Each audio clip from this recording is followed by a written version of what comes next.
During the reign of Henry II, he would be led by one woman, but not his wife, the formidable Catherine de Medici, but his mistress, Diane de Poitiers.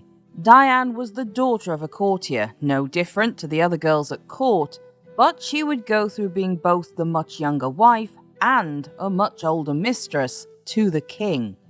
This video looks at her life and the influence she would have over Henry, Catherine, and French politics.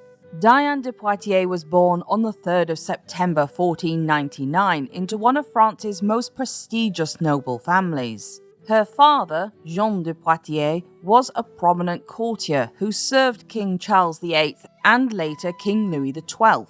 He was known for his loyalty and ambition, and Jean, like many others of his time, sought to position his family among the upper echelons of French society.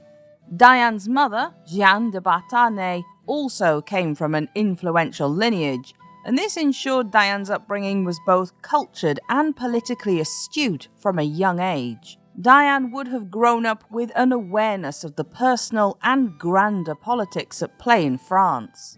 From an early age, Diane displayed an intelligence and talents that set her apart. She was born at an opportune time during the Renaissance, and girls in the early years of the 16th century were generally provided with a varied and academic education. Diane was no exception, and she was taught to read and write Latin, she studied classical literature, and developed an appreciation for the arts. In addition, Diane excelled in the physical skills expected of noble women, such as horsemanship and hunting, and she mastered the refined etiquette of courtly life. This education prepared her not only for the responsibilities of being a noblewoman, but also for navigating the intricate social landscape of the French court. When she was just 15 years old, her parents arranged her marriage to Louis de Breze, a carefully calculated alliance. At the time, marriages among the nobility were rarely matters of love, but were rather practical tools for securing alliances and consolidating power.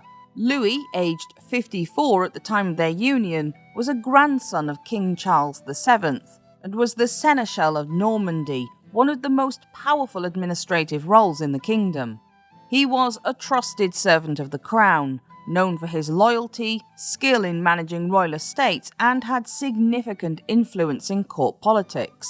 In other words, if you wanted to set your daughter up with wealth and power for potential children, Louis was a catch. However, it can't have been a very exciting prospect for a young teenager to be married to a man well into his 50s. But for Diane's father, the marriage was a strategic coup. By aligning his daughter with a man of such lofty status, Jean ensured the elevation of his family's standing. For Diane, however, the arrangement symbolized the beginning of a life defined by duty and restraint. As Louis's wife, she entered a world where her primary role would be to manage the household, give birth to heirs, and bolster her husband's reputation by supporting him in the subtle ways allowed for women at that time. However, despite the vast age gap, Diane performed her duties dutifully and was essentially the perfect wife.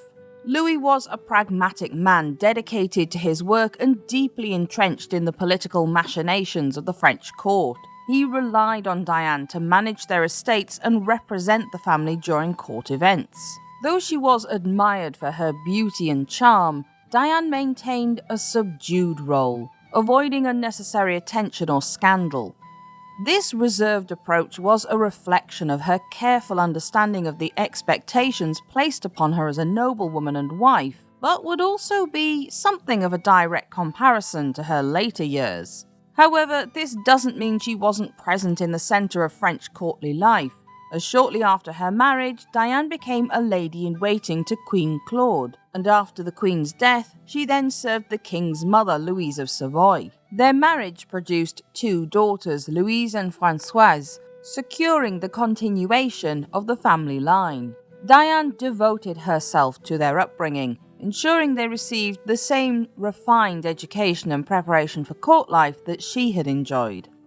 Her ability to juggle her maternal responsibilities while managing the household and estates further cemented her reputation as an efficient and capable woman. But in 1531, tragedy struck when Louis died suddenly. His passing left Diane widowed at the age of 31, although, as he was around 70 at the time, it also can't have been unexpected. But it forced her to take full control of the family's considerable wealth. This period of grief marked a significant turning point in Diane's life. Adopting the traditional mourning attire of black and white, colours that would later be associated with her specifically, she blended elegance with symbolism. The stark colours reminded observers of her devotion to her late husband, while the precision of her presentation reflected her self-control and determination. She began to cultivate her image during this time. Widows were traditionally expected to live quietly in mourning, but Diane transformed her grief into a powerful statement of loyalty and resilience. While many widows of her time retreated into private life, Diane seized the opportunity to assert her independence and redefine her role in society. In the aftermath of Louis's death, Diane became the sole manager of his extensive estates, a role that required her to navigate the complex and often male-dominated world of land ownership and estate administration. At a time when widows were expected to rely on male relatives or legal guardians to handle such affairs, Diane stood out as a rare example of a woman who took full control of her financial and social responsibilities. But this is more than just a simple story of a woman taking charge. It reveals much about Diane's personality. Due to her self-reliance and education, it's likely she felt confident enough in her own abilities to not need to lean on any male relatives. On top of this, she seems to have mistrusted outsiders to some extent, such as when she took charge of her two daughters' inheritance herself. Her estates included vast tracts of land in Normandy, one of France's most economically significant regions. Diane demonstrated skill in overseeing agricultural production, managing tenants, and ensuring the smooth operation of her properties. This often involved negotiating lease agreements, resolving disputes, and ensuring the estates remained profitable in a volatile economic climate. Her ability to not only maintain but also enhance the value of her holdings during this period speaks to her intelligence, pragmatism, and keen understanding of estate management. Diane's legal acumen also set her apart. French property law during the Renaissance was a complex system that heavily favoured male heirs and guardians, in line with the royal family and princesses being unable to take the crown as heirs. To protect her daughter's inheritance and her own financial autonomy, Diane adeptly navigated the legal frameworks surrounding widowhood and property ownership. She worked closely with notaries and legal advisors, mastering contracts and titles to ensure her family's assets remained secure and within her family only. Her reputation as an astute and capable administrator quickly spread, earning her respect not only among her peers, but also among the tenants and workers who depended on her leadership. Unlike many landowners of her time, Diane was known for her fairness and attention to detail. She ensured that her estates operated efficiently while maintaining a level of humanity and responsibility that was rare amongst the aristocracy. This approach endeared her to those under her charge and bolstered her standing within the wider community. Diane was a popular lady with the ordinary people, which no doubt would help years later with her image as a mistress. Diane first encountered Prince Henry, the future Henry II of France, in the early 1520s, during her years as a prominent figure in the French court. Her role as a lady-in-waiting to Queen Claude placed her in close proximity to the royal family, including the young princes Francis and Henry. At the time of their meeting, Diane was in her early 20s and already married to Louis, while Henry was a boy of about 6 or 7. The significant age gap between them, around 20 years, meant that their early interactions were not romantic. Instead, Diane assumed a maternal role, offering the young prince guidance in matters of courtly behaviour and etiquette. Even in those early years, however, Henry seemed drawn to Diane's composed demeanour, intelligence and beauty, qualities that contrasted sharply with the frivolity of the court. A pivotal moment in Henry's life, and one that would deeply shape his relationship with Diane, occurred in 1526 when he was sent to Spain as a hostage. This came as part of the Treaty of Madrid, signed after King Francis I's defeat and capture at the Battle of Pavia. As part of the treaty's terms, Francis agreed to surrender his two eldest sons, Francis and Henry, to secure his release. When he was sent off, as his mother had already died, it was Diane who gave Henry a farewell kiss. Little Henry was just 7 years old and would sadly spend 4 years in Spain along with his brother. It was a time marked by isolation, deprivation, and psychological strain. The Spanish court treated the princes with relative dignity, but their captivity was strict and they were constantly aware of their precarious situation. This period of Henry's life left lasting scars, instilling in him a profound sense of duty and loyalty, as well as a quiet reserve that would define his character. Upon his return to France in 1530 at the age of 11, Henry re-entered a court that must have felt alien after his years in captivity. By this time, Diane was 31, recently widowed, and more prominent than ever at court. She likely observed the young prince's struggles to reintegrate, his awkwardness and reserve setting him apart from his peers. When Henry returned to France, he was emotionally withdrawn, socially awkward, and deeply affected by his time in captivity. His father Francis recognized that Henry needed guidance to reintegrate into court life and to prepare for his possible role as a royal leader. Diane, a paragon of courtly manner and Renaissance ideals, was seen as an ideal figure to help guide the young prince. This would add another complex layer to their relationship. Her role went beyond traditional courtly tutelage, however. She imparted not only the formal skills of court life, but also lessons in philosophy, history, and the arts, reflecting her own education, as well as teaching him the subtleties of diplomacy, etiquette, and public image. More than this, it shows how highly regarded Diane was within the court and by the king, to be given a position that would normally be held by a man. Diane and Henry also discovered shared passions that would further cement their bond. Both were avid hunters, a pastime that symbolized nobility and skill, and they often spent hours riding and hunting together. These excursions allowed them to escape the rigid formality of court life and develop their connection in a more personal and natural setting. By the time Henry reached adulthood, his relationship with Diane had evolved into something deeper. His admiration for her intelligence and poise was transformed into romantic devotion. Diane, for her part, seemed to recognize Henry's growing affections and responded with a measured yet profound loyalty, although there's absolutely no doubt that the ambitious, self-reliant Diane also understood this was an opportunity to raise herself further at court. While their romantic relationship would not fully blossom until Henry was older, the foundations of their bond, trust, shared interests, and mutual respect were firmly established during these early years. At a tournament in 1531 to celebrate the crowning of Eleanor of Austria, the new wife of King Francis, his 12-year-old son Henry wore Diane's colours of black and white. This was a bold statement, but may simply have been seen as admiration from a young teenager who had a crush. In 1533, at the age of 14, Prince Henry married Catherine de Medici, a 14-year-old Florentine noblewoman and the niece of Pope Clement VII.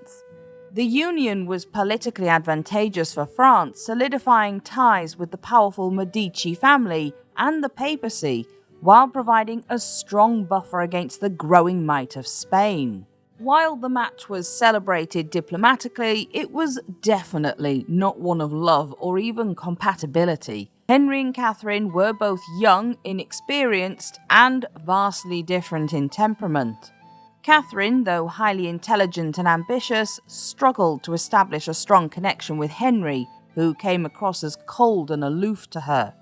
It's also highly likely, going by later events, Henry already had strong feelings for Diane. As was often the case in arranged royal marriages, Catherine and Henry's relationship was formal and distant, focused more on duty than affection. Catherine was deeply devoted to her husband, but Henry remained emotionally detached, a trait exacerbated by his lingering trauma from captivity in Spain. By the time of Henry's marriage to Catherine, Diane had already become one of his most trusted confidants. Their bond, forged during his adolescence, had grown into a profound and enduring relationship. Henry, deeply shaped by his years of captivity in Spain and his struggles to find stability upon his return, found in Diane a source of unwavering support and understanding through his formative teen years. She was more than a courtier or mentor. She was his anchor in a world fraught with political intrigue and personal uncertainty. As Henry matured, their connection transitioned into a romantic and deeply emotional partnership. Unlike many royal mistresses, including others that Henry would have, who held their positions primarily through physical allure or fleeting passion, Diane's influence was rooted in mutual respect and intellectual compatibility, which would ensure she remained in a strong position with Henry. She offered the prince not just love but also guidance and stability, and was a significant influence on his vision of what a king should be long before he had to step into the role. By the time Henry became Dauphin in 1536 following the sudden death of his elder brother Francis, Diane had firmly established herself as his mistress, most likely going by letters between the pair starting in 1534. Diane's position as Henry's mistress created an inevitable tension between her and Catherine, who was both Henry's wife and future Queen of France, was expected to occupy the central role in his life. While Diane commanded Henry's affection and trust, Catherine was relegated to the background, a position that deeply frustrated her until Henry's death. However, the rivalry between the two women was not always obvious, and at court both of them seemed to understand the importance of maintaining a respectful facade towards one another, even if the reality was different. Despite their differences, Diane and Catherine coexisted at court for many years. Catherine, pragmatic and politically astute, recognized Diane's influence over Henry and chose to tolerate her presence rather than openly challenge it. But the presence of two powerful women at court created factions among the nobility. Those seeking favor with the king aligned themselves with Diane, while others, particularly those tied to the Medici family, supported Catherine. Catherine, for her part, maintained a measured distance, treating Catherine with courtesy but ensuring her own dominance in Henry's affections. She also recognized the importance of having a queen who would tolerate her, and actively ensured that Catherine would not be replaced. The triadic relationship between Diane, Henry, and Catherine was marked by a delicate balance of power, respect, and rivalry. While Diane's influence over Henry was profound, she was careful not to directly undermine Catherine's position as a queen. This restraint allowed her to maintain her authority without provoking open conflict. Diane also ensured that Catherine's place in ceremonial roles and court rituals was respected, even as she herself wielded significant influence over them and Henry. This balance allowed Diane to maintain her authority without undermining the legitimacy of Catherine's queenship. This became clear as the royal couple failed to have children in the early years of their marriage. Diane's position depended on Henry's favour, but her influence also extended to safeguarding the stability of the French crown. One of her most significant contributions was ensuring that Henry upheld his duty to provide heirs, even if his affection for Catherine was limited. Diane understood the delicate balance of her role. While she held Henry's love, Catherine held the title of Queen, and the legitimacy of the Valois dynasty rested on her ability to produce children. A lack of heirs would destabilize the monarchy, creating potential unrest and weakening Henry's reign. Diane's political acumen and loyalty to the crown drove her to encourage Henry to fulfill his marital obligations, and this encouragement highlighted Diane's ability to prioritise the broader needs of the kingdom over personal jealousy or rivalry. On top of this, Catherine could easily have been replaced had she not produced any children, and in doing so, Diane would have lost someone over whom she had a lot of influence. Catherine ultimately gave birth to 10 children, 7 of whom survived to adulthood, including 3 future kings, Francis II, Charles IX, and Henry III. This legacy secured the Valois dynasty and stabilised Henry's reign, ensuring that France would not face a succession crisis during his lifetime. And oddly, it was Diane herself who played a crucial role in this process. By encouraging Henry to perform his duties as a husband, she cemented her position as not only a powerful mistress, but also a shrewd political strategist. Diane's later title of Maîtresse en titre was more than a romantic designation. It was a position of significant political and social power, and at the French court, it was one of the few ways a woman could establish herself in an independent role close to the king. Diane's role went far beyond that of a lover. She was Henry's advisor in matters of state, his partner in decision-making, and his emotional refuge amidst the pressures of court life. Unlike many mistresses who wielded power indirectly or behind the scenes, Diane's influence was celebrated. The intertwined initials H and D appeared on official documents, royal insignia, and even architectural features at court, symbolising their partnership publicly for all to see. These public displays of their connection elevated Diane's status and made her influence undeniable, but must have been hideous for Catherine to endure, despite the unusual love triangle between them. In 1547, Henry II ascended the French throne following the death of his father, King Francis. At 28 years old, Henry was now a confident adult and not the quiet boy he had once been, and his relationship with Diane became even more central to his life and reign. Her position as Henry's trusted advisor solidified upon his coronation. Henry relied heavily on Diane's counsel, trusting her judgment in matters ranging from state appointments to diplomatic strategies. She often mediated between the king and his ministers, ensuring that her voice was heard in key decisions. Her access to the king was unrivaled, and she wielded considerable influence over both domestic and international affairs. And also, this could often spark envy amongst those at court. Henry's elevation to the throne intensified both the admiration and hostility Diane faced at court. As a mistress who commanded the king's ear, she attracted a loyal faction of supporters, including her family and those she promoted to positions of power. She also had those who were fierce detractors, but many courtiers sought her favour as a means of securing royal patronage, cementing her influence. Her prominence provoked animosity from other nobles, particularly those aligned with Catherine. As queen, Catherine was expected to be the central female figure at court, but Diane's dominance undermined this expectation. This tension created a court divided between Catherine's and Diane's supporters. But Diane, in line with her education and tastes, was more than just a political mistress. During her lifetime, she contributed hugely to the culture of her day. In 1547, King Henry gifted Diane the Château de Chenonceau, a magnificent property located on the river Cher in the Loire Valley. This gesture was not only a display of Henry's deep affection, but a recognition of Diane's stature and influence. Diane immediately set about transforming the chateau into a symbol of elegance and power, commissioning extensive renovations that would have a lasting mark on its history. However, after Henry's death, Catherine would reclaim the chateau for herself and replace many of Diane's symbols with her own.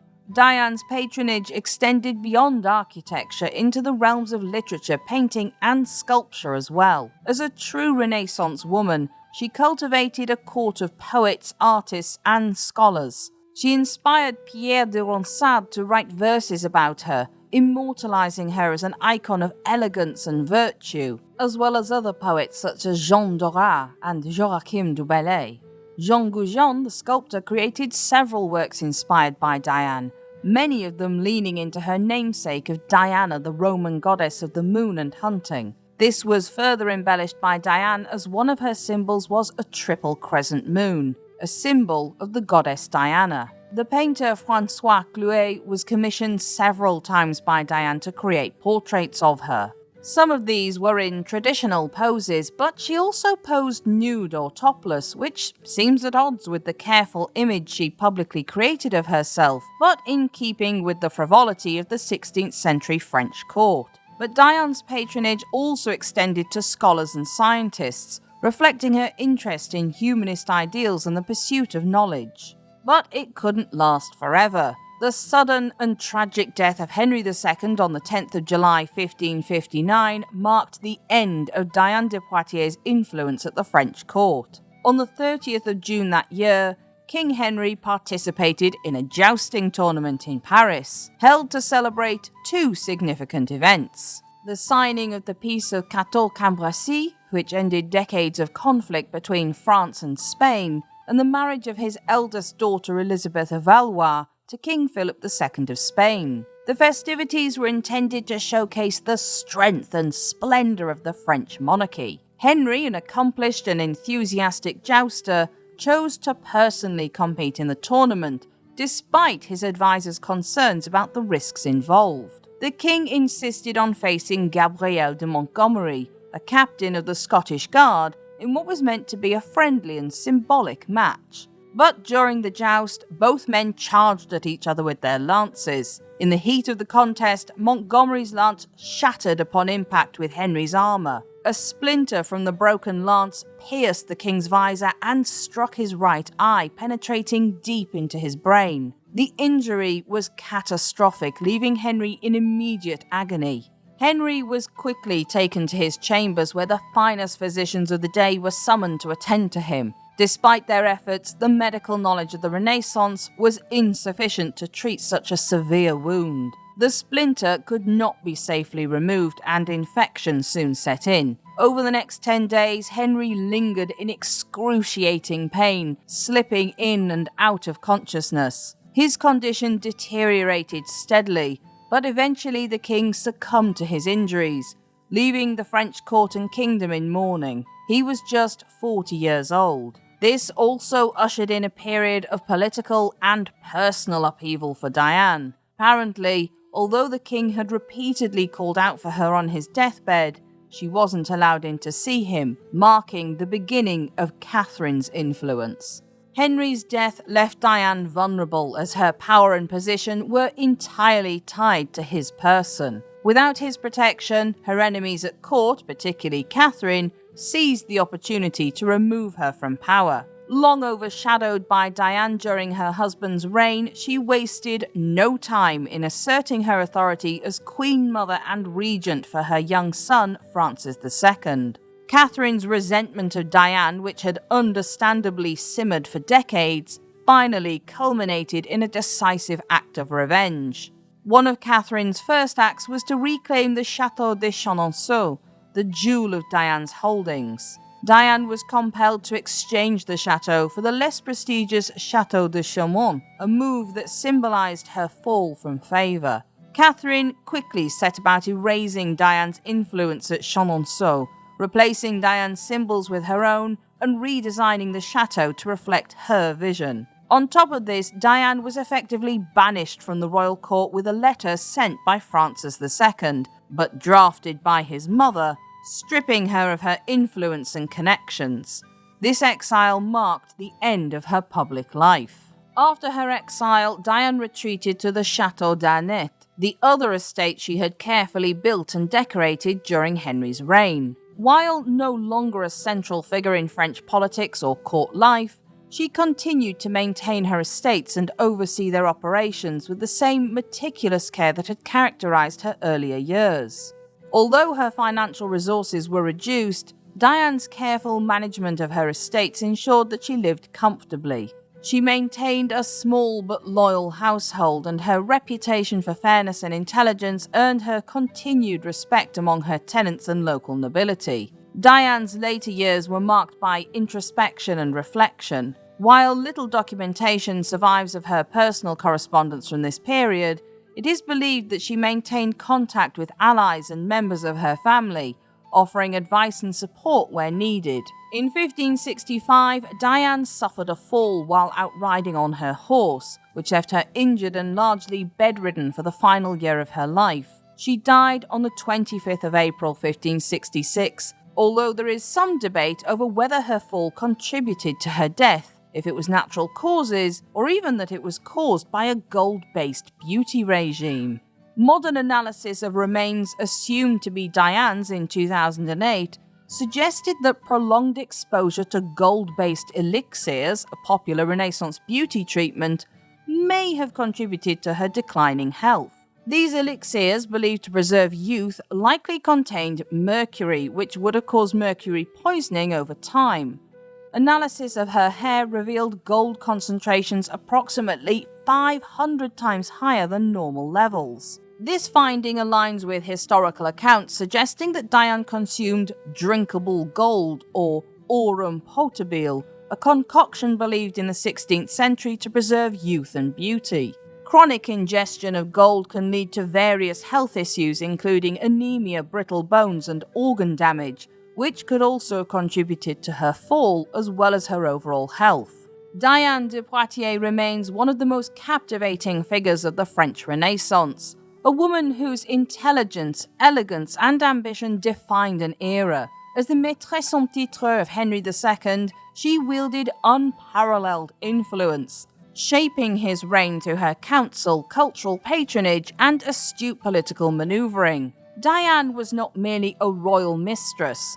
She was a trusted advisor, a patron of the arts, and a symbol of refinement, embodying the ideals of the Renaissance with her intellectual pursuits and contributions to architecture and culture. Her associations with the Château de Chenonceau and the Château d'Arnette left an indelible mark on French art and architecture, while her support of poets and artists ensured her legacy extended beyond politics. Even in her later years after her fall from power, Diane maintained her dignity and independence, continuing to oversee her estates and leaving behind a legacy of grace under adversity. Diane's life was a testament to the power of resilience and intellect in a world often dominated by men. She navigated the complexities of court life with remarkable skill, achieving a level of influence few women of her time could dream of. Though her story ended in exile, her legacy endures as a reminder of the impact one determined, brilliant woman can have on history. Diane de Poitiers was more than a figure of her time. She was a Renaissance icon, a symbol of strength, and a lasting example of how grace and intellect can defy the limitations of an era. If you enjoyed this video, don't forget to like and subscribe so you don't miss any new documentaries.